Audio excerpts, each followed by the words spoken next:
Мені сіздердің 49 жылдық, бәленбай жылдық, дүниенің 30 жыл болды ғой. 30 жыл болды, неге жеттік? Жерімізді тоздырдық, 1 миллион қазақ даладан кетті. Даладан кетті. Жеріміз бос жатыр. Бос жер дұшпан шақырып жатыр, мені ауылыңызда. Солай емес па? Солай.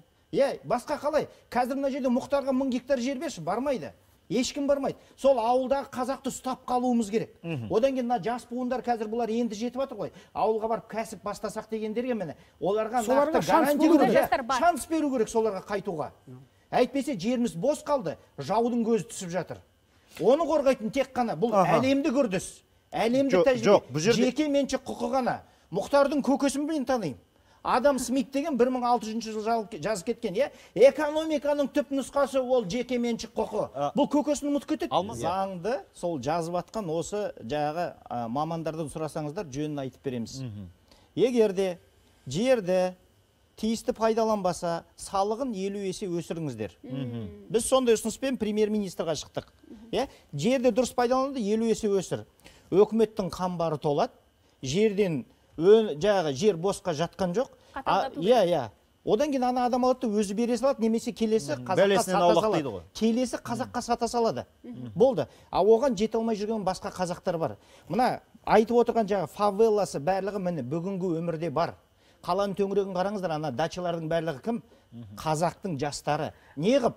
Өйткені ауылында ұстап тұрған түк жоқ. Сол елді ауылға қайтаратын амал ол тек қана ұлтарақтай болсын жер беру. Бүкіл әлемнің үрдісі сол. Бүкіл әлемде 4-5 мемлекетте мынандай жағдай. Конго, Солтүстік Корея, Тәжікстан, Беларусия и Қазақстан жердің нарығы жоқ. Не, біздің теңіміз сол ма? Қалған әлемде мынау дамып жатыр, жүріп жатыр. Мен 30 жылда біз неменеге шаруаларға барлығы бізге кінә тағады ғой. Шаруалар, сендер немене дамымай жатсыңдар? Сендерге ақшаны төгіп жатырмыз, төгіп жатыр. Сен төккеннен не пайда, егер менің құқығым жоқ болса? Көрінген шолақ етекте келетте сенің жеріңді тартып алып кетсе, сен олай емес былай деп көкің түртіп тұрса, сонда шаруалардан не сұрайсыздар? Бүгінгі күнде тіпті жердің құнын білмейміз. Бүгінгі күнгі жердің құны ол анау баяғы 20 жыл бұрын жасалған жердің кадастрының құны дейді. Ол бүгінгі күнде ақтамайды. Ол бүгінгі жарамайды. Неге? Жердің нарқы жоқ. Жердің нарқы болу үшін жердің меншігі болу керек. Қайталап айтамын. Олигархтар қалғандарын түсіне кіріп шықпасын. Әрбір қазаққа ауылда тірлік жасайым деген 500 гектар. Одан артық беруге болмайды. Кім болсаң да. Маған десең Қазақстанның жартысын сатып алатын қаражатың болса да 500 гектар сонымен шектеледі. Но бірақ ол әрбір қазаққа мына кісі болсын, мына кісі болсын, мына кісі болсын, оған жағы сенімділік пайда болады да, мынау менің жерім, мен осыған салайын, мен осыған еңбекті, мен ұрпағыма қалдырам деген. Шымшық сойса да қасап сойсын дейді ғой, қаланың асфальтниктері алады да, жаңағындай бірыңғай жер салығы деп шығарады. Әгіні біз барып зерттедік. Зерттесек, ауылдағы Мырқымбай ағамның 100 гектар жеріне, бірыңғай жерін алғаннан кейін, 100 гектар жеріне салығы 247 есе өсіпті. Ал ана байдікі шонжардікі, соныкі 2 есеге түсіпті. Неге? Сонда кім үшін жасалған ол бірыңғай аграрлық налық? Өйткені ана қалада отырғандар, ана асфальтниктер, сондай өздерінше бір қисын шығарды. Сондықтан соны тоқтатқандардың бірі мен болғам. Жеткізіп, нақты дәлелдеп, ана байқұс шаруан арғарай қанатына көзі жеткеннен кейін тоқтатты. Сонда ол көлемі кішкентай болғандарға көп салынады? Жоқ, жері кішкентай, байқұстар додан арғай төмпештеу. Байлардыкін өтірік біз анаған жақсы жасау, байлардың салғын түсіріп беру. Больницадағы ортақ температура деген ортақ температура қарасаңыздар бәрі керемет. Сондықтан да осындай дүниені жер болсын, жер болсын, жерді беру болсын, басқасы болсын, сол қасапшылардан сұрасаңыздаршы. Соң кейін тағы бір әңгіме, жағы сіздердің ойларыңызбен келсем, көп дүние мына біздегі шолақ етек әкімдерден шығып отыр. Жерді беру, жерді алу, жерді тексеру, жерді, жоқ, олныкі ғана емес, елдің бәріне көз ашты. Оның бәрін әкімнен алу керек. Әкім онымен айналыспау керек.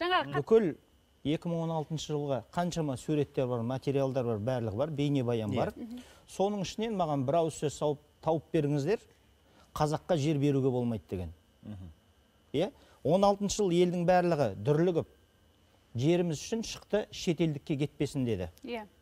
Бірақ бірде біреуі шығып қазаққа бермесін деді. Қазаққа бермеймін деген, ол кейіннен қосылған жанама пікірлерде соны айналып алып келіп, ана жер митингісіне байлайды. Бір. Екіншісі, қандас деген терминді біз тек қана біздің қазаққа ғана пайдаланамыз. Бүгінгі күнде сіздер өз құлақтарыңызбен естідіңіздер. Қандасымызға 1 жылда беруге болмайды, 5 жыл береді дегенде. Сондықтан енді мына жерде келіп, айырып, жоқ, мынау қандас емес деген болмайды. Ол да біздің қазағымыз ба? Әлемде 7 миллион қазағымыз бар, тарыдай шашылып жатқан. Солар елге келу керек, солар осы жердің иесі болу керек. Жоқ, Мұхтар мырза ара-жігін ажыратып айтып берді ғой. Ажыратып тұрған жоқ, ол қандас деген терминді айтып отыр. Қандас деген термин, ол қазаққа енді, білмеймін, онда анализ жасайық, кім дейді бұны, тілдің мамандарына, қандас деген терминді кімге қолданамыз? Шет ел азаматына деген болса, әңгіме жоқ. Шетелде қазақтар. Но қандастыққа деген термин бағанағы докладта да жүр, Мұхтардың аузынан да шықты, шықты, бәрінен аузынан шығып жүр. Сондықтан қандастарды бұл жерге қоспау керек. Бүгінгі күнде 70% малды ұстап отырған, мен солармен бірге жұмыс жасаймын. 70% малды бағып отырған біздің қандастарымыз. Мен кезінде осыдан... Жоқ, олар Қазақстанға келгеннен кейін Қазақстан азаматы болып қабылданып кетті ғой. Біз оның қандас дейміз ғой. Шетелдегілерді айтып жатырмыз. Жоқ, енді қазақ емес па? Қазақ қой. Қазақстанда тұрып жатқандар Қазақстан Республикасының азаматы. Қазағымыздың барлығын біз бүгінгі күнде қандас дейміз. Жалпақ тілмен айтқанда. Енді жерге байланысты келекші. Енді жерге келгенде қандастың қазір мәселесін қарастырамыз. тарыдай шашылып жүрген қазағым елге келу керек. Осы жердің иесі болу керек. Соларға барлық мүмкіншілікті беріп, өкіметтің бізбенен қатар тең мүмкіншіліктерді беру керек. Осы жердің иесі сол қазақтың бәрі болу керек. Сіз жер жеке меншік болу керек. Жалға алу деген нәрсеге қарсы. Жалға алу ол қатар жүре беретін дүние. Бірақ сол жерге ақадал еңбегін төккен, ұрпақтан ұрпаққа қалдырамын. Мынау менің жерім, мынау менің анам деп еңбек етіп жүрген бүгінгі қазақтың шаруаларына берілу керек. Өйткені ол жерге бүкіл өмірін арнап жатыр. Сатып алу деген ол сатқындардың сөзі де, жердің иесі, саудагердің сөзі, меншік иесі қазақ болу керек. Мені 30 жыл болды. 30 жылда жеткен жетістігіміз. Жеріміздің гумустық құрамы 55%-ға жоғалды. Құнарлығы. Басқаны қойғанда, ол нақты лабораторияда дәлелденген дүние. Сонда кімнің жер анасы? Кім оның иесі? Ортақ болғаннан кейін ол осылай болады. Оған ешкім өзімдікі деп қарамайды. Біреу жанашырлықпен қарау керек. Жанашырлықпен. Анаң болса күтіп қара.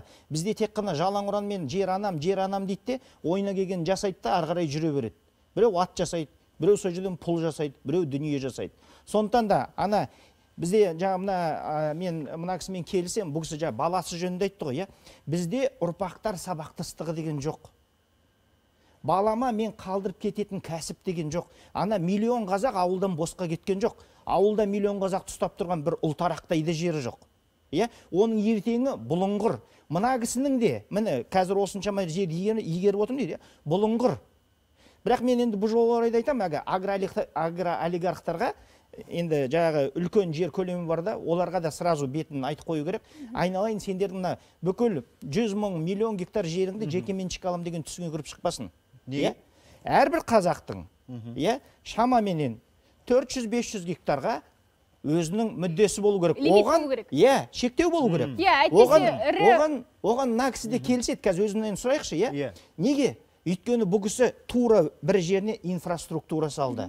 Бүкіл қаражатты құйды, бүкіл дүниені жасады. Бұл кісі тіпті соны қорғай алмайды ғой.